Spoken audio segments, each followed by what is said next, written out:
Welcome to TOMMO'S Race CHINWAG, your favourite Formula 1 podcast produced by a British biased bloke with a massive Swede full of very questionable wheel knowledge. Broadcast live on YouTube and after the fact on Apple Podcasts and Spotify. We have a good old natter about each and every Grand Prix of the season.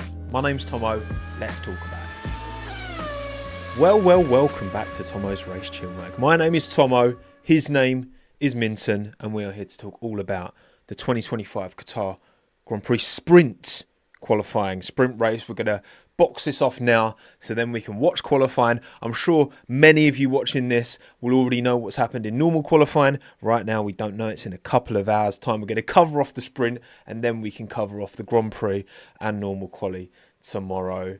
And the championship is still very much on. It's still a long shot for anyone but Lando Norris, but Oscar's not given up just yet, has he? Welcome everyone live in the chat. Adian, Toby, Jerome, Timbo, Thanos, Alex, Uncle, Moon, Echo, Rainer, Matty, Boop, Crolly, Krista, and the rest of you. It is my pleasure to be of your welcome. And that doesn't even make sense, but there we go. Right, let's talk about this sprint then, shall we? Starting off with sprint qualifying, which happened last night, of course.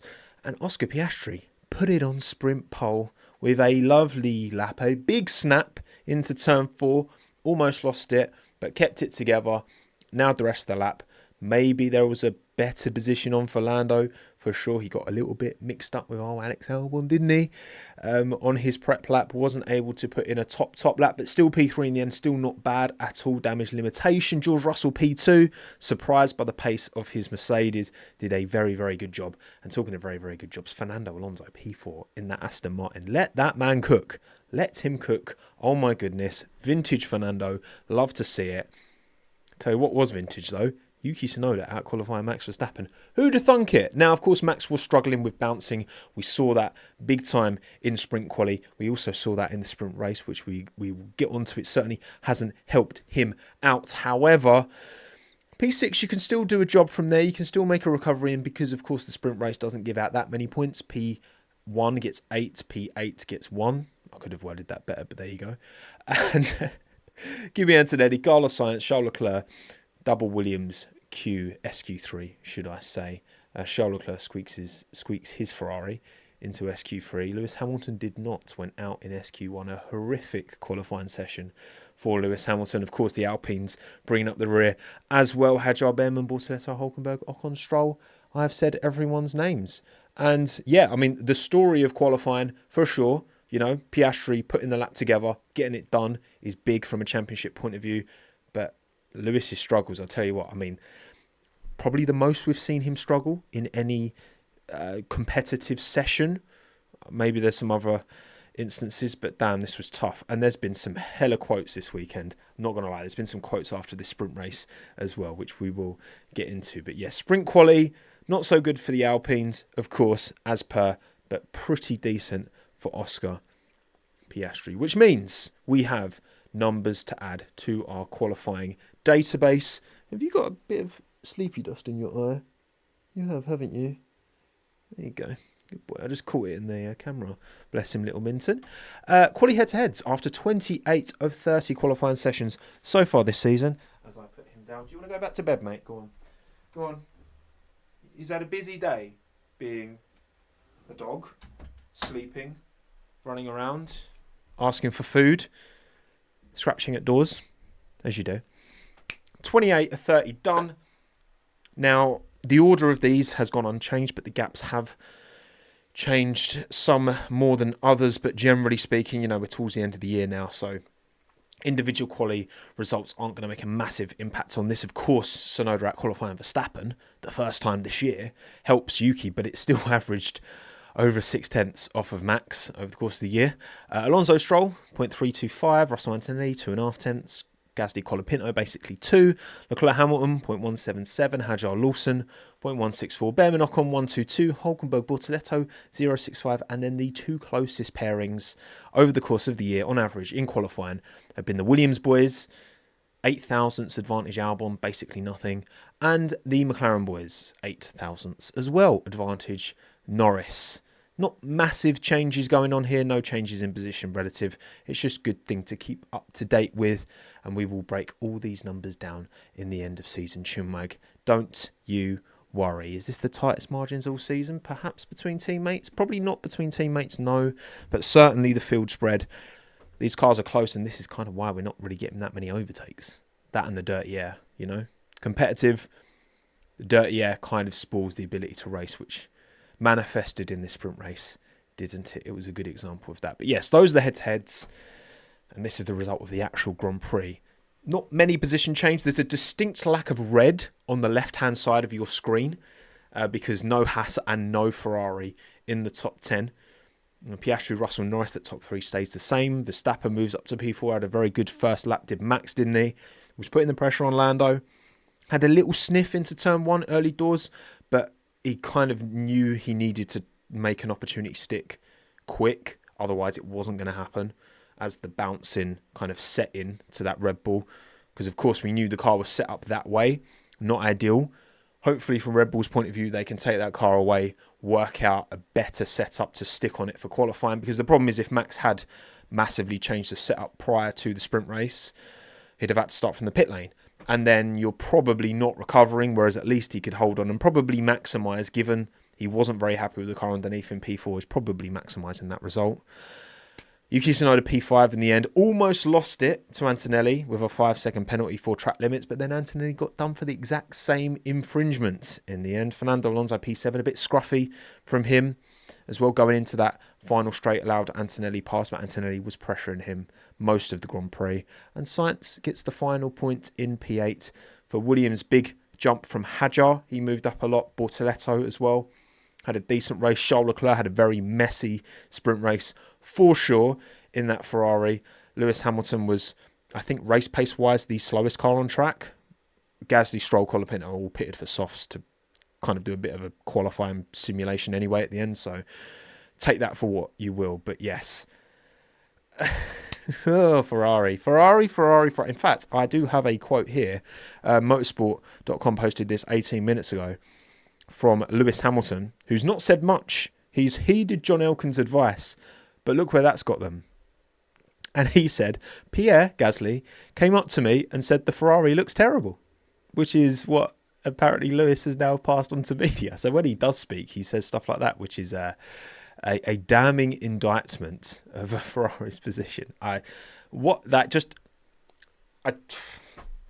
run out of terms. I've run out of words to summarize the lack of any kind of belief, any kind of the red Aston, maybe. I don't know. It's just not good, is it? It's just not looking good, bruv. I mean, look, I hope for more next year. Lewis is not particularly. What has Lewis realistically in this situation, right, got to look forward to? You look at the evidence that you're presented with, and there is always hope with Ferrari, right? But you would like it if that hope was backed up by some logic, by some evidence-based facts. And unfortunately, those evidence-based facts suggest that P13 and P17 around Qatar is kind of where they're at, which is a little bit mad. But it's all the driver's fault. Exactly, Big Oz. Exactly. It's all the driver's fault. So what can you do? So sprint results are as such, which reflects on the drivers and the Constructors' Championship.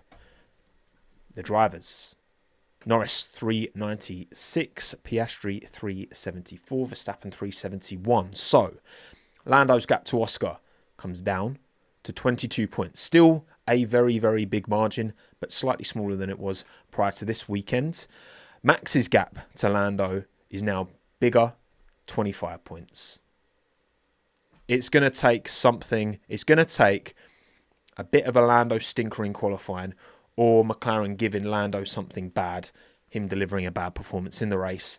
It is still very much in Lando's hands, absolutely, but Oscar has shown that he's not giving up just yet. And look, again, the whole Oscar having pace around Qatar thing, I've said it is a bit overblown. You know, he was slower than Lando across the entire weekend in Qatar. last time out, but only finished ahead in the sprint because Lando gave him the position, and only finished ahead of Lando in the race because Lando got the 10-second drive-through penalty, stop-go, whatever it was called. However, Oscar has switched it on. He's delivered a good lap and executed a fantastic race. Obviously, in clean air, the entire Grand Prix allows him to manage a bit easier.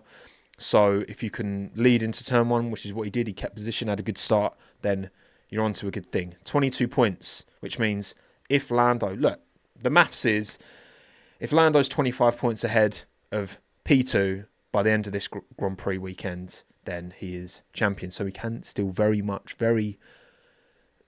likely, maybe, perhaps. Look, if Lando wins, 7 points to P2, so that's done. Obviously, the gaps vary. The thing is, Lando and Oscar both have the same number of wins. They both have 7 wins. Max has 6. So, say, for example, Max, if Max wins, that is enough for him to still be in mathematical hope, whatever Lando does. But of course, he will be hoping, and Oscar will be hoping, that Lando comes a cropper and has a bit of a howler.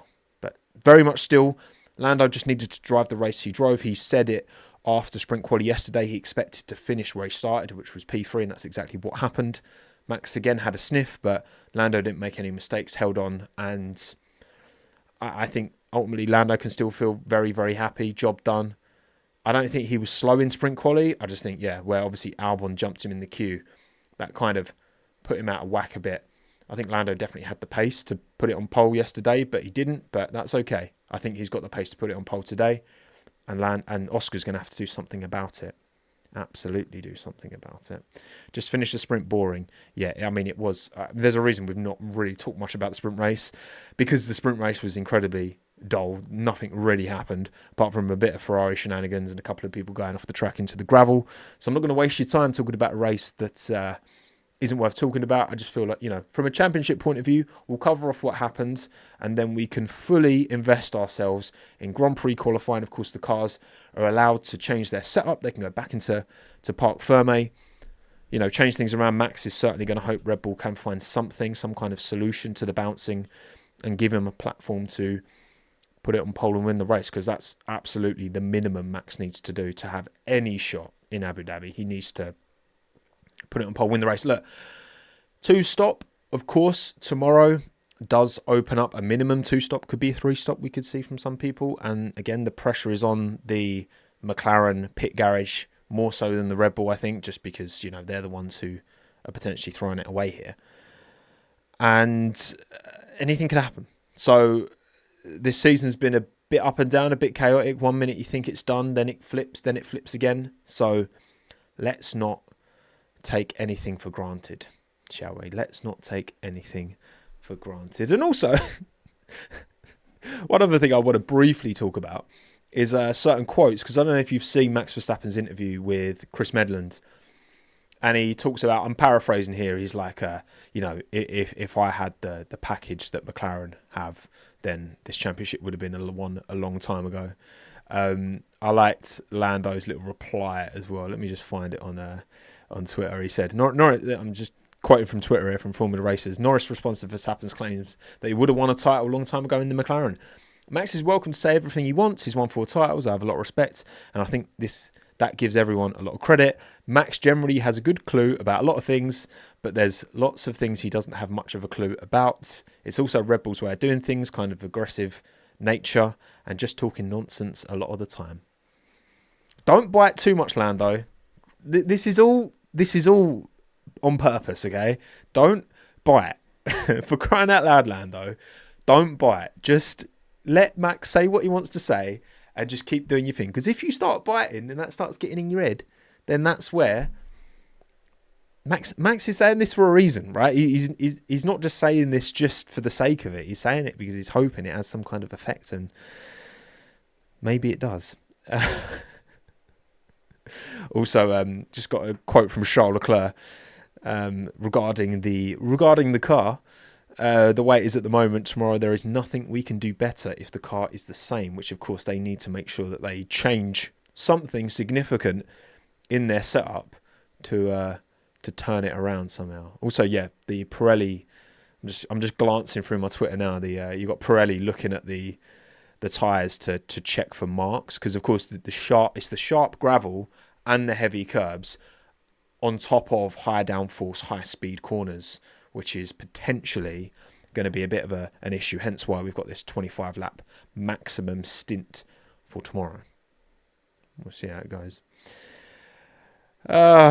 Dearie me, what are we doing here? Right, chat. What have I not covered? Is there anything I haven't talked about? Ooh, Leonardo Fornaroli, on pole position. Ollie Goethe took it, but then he got pinged for was it holding someone up? Wasn't it? It was whatever it's called. I can't remember the name of it when you get in someone's way. So yeah, and I believe that F2 race is it started yet, or it's going to start any minute? So give that a watch, give that a listen. Is it going to start very soon, or is it just started?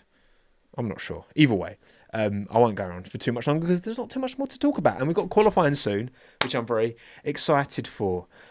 If Max wins tomorrow and Lando's P7 or lower, Max can win Abu Dhabi and still be champion.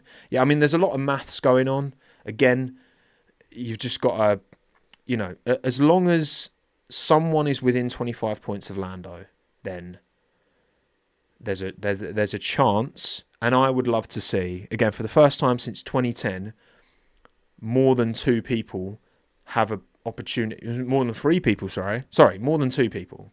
More than two people have a chance of winning the championship at the final event. That would be amazing. We've not had that since 2010, where, of course, we had four: Vettel, Webber, Alonso and Hamilton. So that would be sick. That would be sick. He got Lando rage baited by Max before GT. I mean, look, listen. I just hope Lando doesn't just let him have his little jabs. Let him do his thing. This is the test for Lando. Can he just keep it locked? He doesn't need to win all these races. I said it before. He could P3 the sprint, P3 this Qatar race, and P3 in Abu Dhabi. And it doesn't matter what Piastri and Verstappen do. Lando still wins the title.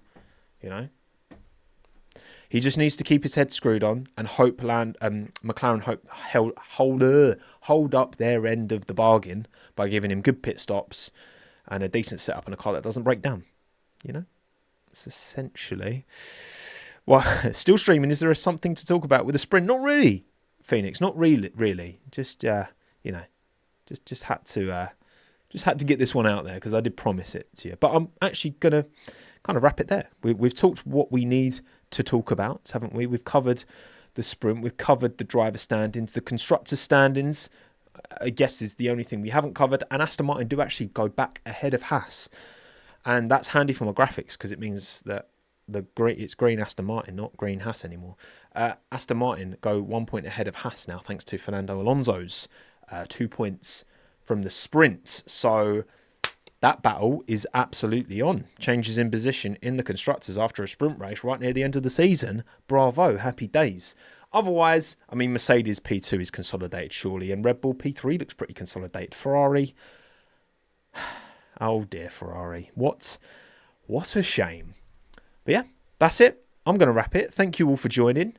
Patrick, Kabir, Manelli. Let me just check there's no super chats because the last thing I want to do is miss a lovely super chat. Thank you, Ragav. Thoughts on Charles and Lewis? Carlos cooked big. Thoughts on Charles and Lewis is pain. I mean, what more can I say? What more?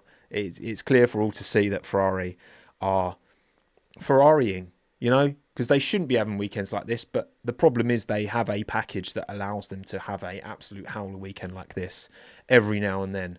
And when you add it on top of the recent comments, and yeah, it just feels like until that team stops being Ferrari, they're never going to succeed because this inherent Ferrari pressure, expectation, mindset, whatever it is not conducive to success. And I rate Charles so highly. Of course, I rate Lewis incredibly highly, right? He's one of the greatest to ever do it. But I rate Charles so highly, and I just think if he nails his flag to the wall of Ferrari for the rest of his career, would he regret it? I mean, it depends how much he wants to win a championship. Thank you, MV, as well for the super chat. I've almost given up on 5 in a row, Tomo. No, don't give up. It wouldn't be the first time where you've had a difficult Friday, Saturday, be that a sprint, be that a normal weekend, and then a setup change. You've got Buemi, you've got the rest of the team back at Milton Keynes banging out on setups. Why would I term it like that?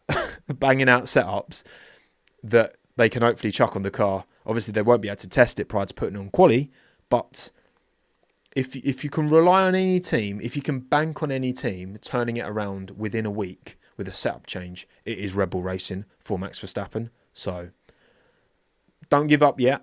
There's still a chance. Absolutely. Thank you, Mr. Hoppy, as well. A Synodium isn't happening, is it? You know what? Maybe. If Yuki can deliver that kind of pace again in quali, and his race pace wasn't terrible, he just got bloody track limits, which is annoying. But then Antonelli did as well, so the pain was subdued somewhat. He still got the P5 that he deserved. But yes, it is what it is. Come on, Yuki. This is his best chance at a Synodium all year. Surely. But yes, I'm going to wrap it. Thank you all for joining. Appreciate you all taking the time. Enjoy qualifying. Watch the F2 race as well. My name's Tommo. Thanks again. Have a good one. Ta-da.